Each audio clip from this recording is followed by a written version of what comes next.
Hey, Mr. Smooth in the building. I'm always talking about good things about KLLM, the positives, how they treat me as an individual, even how well the pay is. But what's bad about KLLM? Here are 5 bad things that I personally don't like about KLLM. Let's get into it.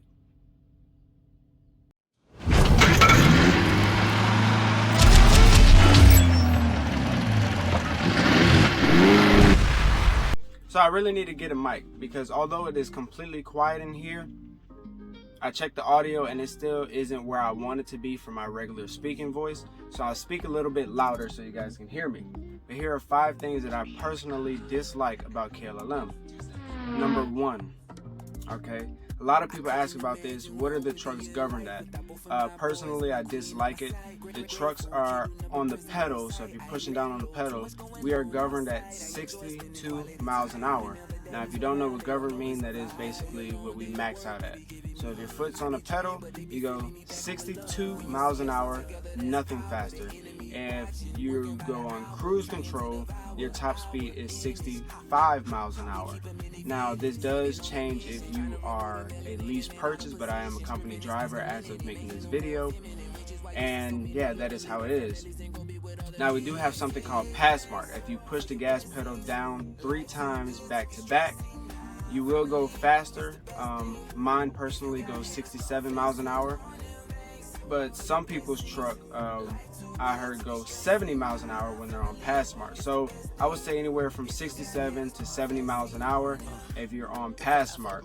If you go lease purchase, you do not have pass mark. But you do have cruise control. If I'm not mistaken, for my trainer on the pedal, because he was lease purchase, he went 68 miles an hour on the pedal and 70 miles an hour on cruise control. So you do go a good amount faster. And I mean, it's not terrible, but personally I would like to be able to go 70 miles an hour because it does count and it does add up when you're chasing miles. So that is a downside for me. I wish I could go 70 miles an hour. Number 2. No flatbed or local positions. I don't believe there's any local positions as far as I'm aware, but the biggest thing for me is flatbed. Before even getting into trucking, when I was looking into it, I wanted to go and do flatbed. I wanted to do actually the oversized or the heavy haul equipment where they're loading these big things down the highway. That's what I want to do. Some guys don't want to or don't recommend it, because you have to be outside, you have to strap it down. If you do something incorrectly, that's on you because you loaded. And this company is no-touch freight, for those who were wondering, or 99% no-touch freight. But yeah, I want to do flatbed, and they have no available flatbed positions, and that's kind of unfortunate because it would expand their different jobs that they can do, but it will also open up more opportunities for other people. So that's one thing that I personally wanted to do, and it's bad to just jump around different companies, so I'll probably stay with KLLM a good while, but I don't see myself being here for 2.5 years or longer. And I say that because if you're lease purchase, you can own your truck in that amount of time. But this is not about the positives, so moving on to the next. Downside number 3 of KLLM is after 1 year, you only get 1 cent added per mile on your pay every single year. So the pay does jump pretty quickly. So for those wondering, because I get that question a lot as well, how much do you make?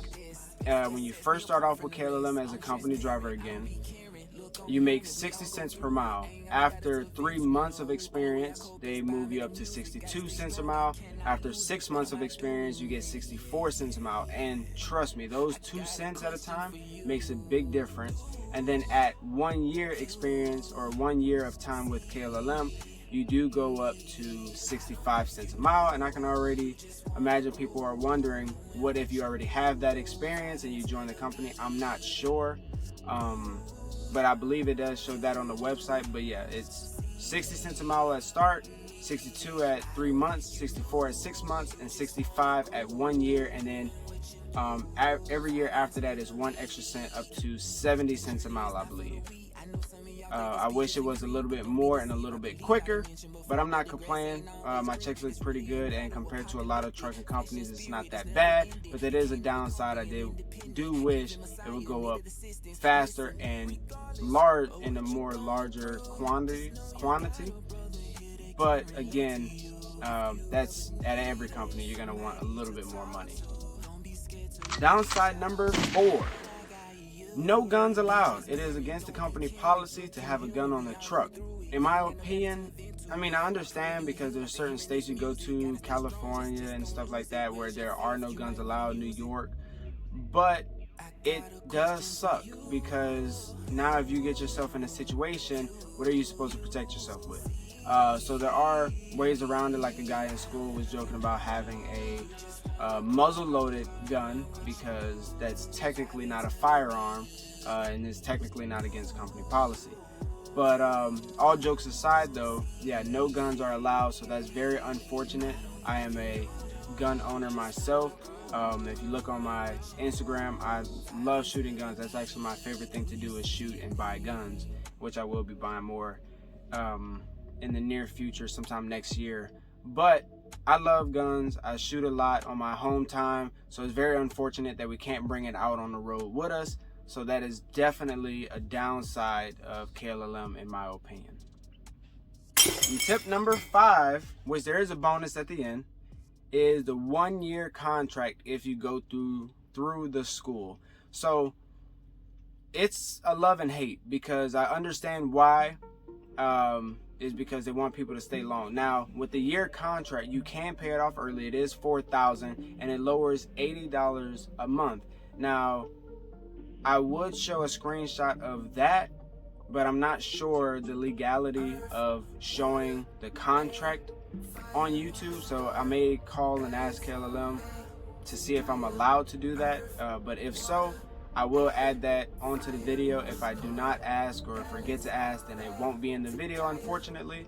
But basically, $80 every week is out of the contract. And no, it does not come out of your check whatsoever. A lot of people are confused about that. Like, do they take it out of your check? It's more of a time thing. If you give them a week worth of time, that's about $80 of the contract. It's kind of like that. So every week is about $80 worked off of the contract. You're working the contract off. And if you leave at any time, you don't pay the full amount. You pay whatever amount is due at the end. So as of right now, over 6 months, I think. I haven't checked. Actually, I'll check now. At the time of making this video, I owe $1,045 left out of the $4,000 contract. And the company is a lot better than most other companies, so most people I would imagine stay the full year. You might as well. And if you see me start sweating, I'm sitting in the heat for you guys because if the truck is on, it's going to be a little bit louder. But yeah, I owe $1,045 left on the contract. So, I mean, if you plan on staying a year, which I did before I even knew about the contract, just to have that experience out the way at minimum a year, I mean, it kind of works out. Like now that I'm here, I'll probably stay a little bit longer than a year, but it is still a downside. If you did want to leave, you will have to pay that off. And if you go to school in KLLM, they could go through the details of the contract and all that, but it's still a downside. Anytime that you're under contract, it sucks. So I would count that as a downside. And for the bonus, downside number 6 is kind of a personal one for me, is no big dogs allowed. Okay, so you can bring your dog, you can bring small dogs, and I believe specifically Rottweilers were on the list. No aggressive dogs, but if you're a dog person like me, you know that it's not the dog, it's the owner. Now, bigger dogs, of course, they can have more of a temperament if you don't train them correctly. Just like people, they can get angry, and if they're bigger, their anger is a lot more dangerous because Chihuahuas are more aggressive, in my opinion, than a Rottweiler. However, because people use them as fighting dogs because they're so powerful and so big, they are classified as an aggressive dog. And unfortunately, my favorite dog breed, the Rottweiler, and probably the Pit Bull, and I think even that one was not on the list, so I think you can. But yeah, Rottweilers were not allowed, and that was very upsetting for me personally because that's my favorite dog, and I owned one, and I had planned on getting a new one, but I like to raise my dogs and train them myself. So since I don't already have one, I wouldn't get one because I wouldn't be home enough to potty train them and all that. So that is a big downside in my opinion, which I mean, I wouldn't want to train a puppy on the truck anyway, but if I did have one and wanted to bring it, that's unfortunate. Or if I wanted to buy one and take some time off, raise them, train them, because it doesn't take long if you do it right, I wouldn't be able to bring them on the truck. And for the people that like bigger dogs, they do have a weight limit, but one of the teachers and instructors in class, I don't know how legit this is, but they said if you get the dog as he's a baby, while he's a baby, technically he's under weight limit. Now if he gains weight, that's out of your control. So if he grows bigger and gains weight, but again, I personally only deal with the Rottweiler breed, maybe a Doberman, and if I get a Doberman, I'm not sure if that's allowed or not, so I'll definitely look into that. But my favorite breeds are the Doberman and Rottweiler. I own Rottweilers, and I've planned on getting a Doberman in the future, especially with my land. But that is 5 and a bonus 6 downsides of working for KLLM. Hope you enjoy, and keep on trucking. Mr. Smooth out.